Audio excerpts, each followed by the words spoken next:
Alright, so as it says in the title, this video is going to be talking about how to get a grade 9 in GCSE English Literature and basically how I went from getting grade 5s in year 9 to getting that grade 9 in year 11. Okay, first let's talk about poetry. Something I really want to stress is that please do not, and there is no need to memorise every poem. And personally, I wouldn't recommend memorising any poems. So instead of memorising these poems like quite a lot of people do, instead, what I'd recommend and what my teacher recommended to me that revolutionised the game is just memorising quotes for a handful of poems that you know really well. And just for a bit of context, I was the AQA exam board and I did the Power and Conflict anthology. So out of these 16 poems there were, I memorised quotes for about 7 or 8 of them. And how I picked which poems I memorised the quotes for is I just wanted to be able to cover all my bases in terms of any question they could ask me about power or conflict. So for example, I remember I memorised quotes for Ozymandias and Storm of the Island for any questions about the power of nature, or any questions kind of along those lines about the power of time or the power of nature or anything to do with kind of nature, power and conflict. Essentially, these were my 2 poems I could go to compare.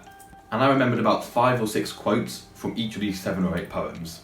And I had 1 quote for each category of Mitzel.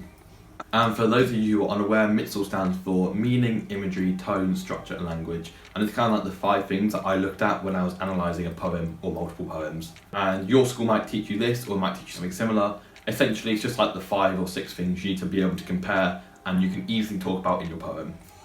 So doing it this way, instead of memorising set poems or memorising all the poems, meant that I could go into my exam knowing I had all my bases covered, and it meant that I could coherently answer and analyse and respond to any question they threw at me.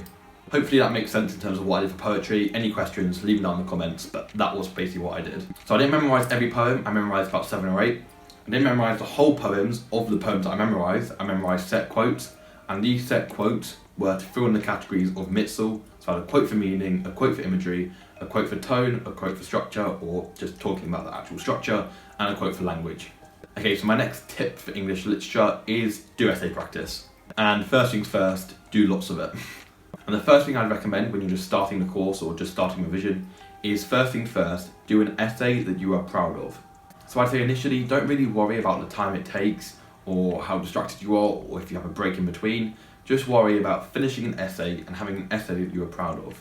And then I'd really recommend asking your teacher to mark the essay you just finished and ask them for any feedback. And then as you do more essays over time, slowly start to decrease the time it takes for you to do one essay until you get down to the allocated time you'll have in the exam, and make sure you use your teacher's feedback in the next essay you do. And then again, just keep repeating this process of doing an essay in a set time, asking for feedback, making sure you use that feedback in your next essay, slowly reducing the time it takes for you to do these essays over time, and then keep going. And this is what I did. I found it really helped out when revising. Especially just getting used to looking at a question blindly, sitting down and spending 35-40 minutes writing a really good response to that question. Okay, my third tip is about learning quotes. And like what I said about poetry, be smart with this. And what I mean by that is don't just learn random quotes for the sake of it. Instead, learn quotes that you can apply to a vast range of essays, and quotes that you know how to use that support your base argument.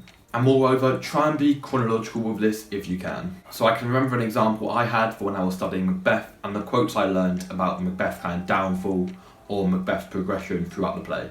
So I remembered quotes from the beginning of the play, which were about valiant cousin, brave Macbeth, worthy gentleman I think they were, and that was how Macbeth was described originally. I then remembered a quote, and I think it was before he killed King Duncan or around that time, which talked about Macbeth's revolting ambition. Finally, towards the end of the play, I remembered the quote, Black Macbeth. And I did remember another one, which is about something about the Black King of Scotland or something along those lines. I can't remember it now, it's been 2 years, but something along those lines. So basically, I had remembered quotes which I could chronologically talk about that showed a character or a themed progression throughout the play or throughout the novella or novel or however it applies to whatever text you're looking at. And then my fourth big tip is to make sure you actually understand the play, novel, novella, book, poem, whatever it is. Because you'd be surprised how many students there are in year 11 who are studying a text or play, they couldn't actually tell you the base story or what actually happens during that book, play, novel, etc.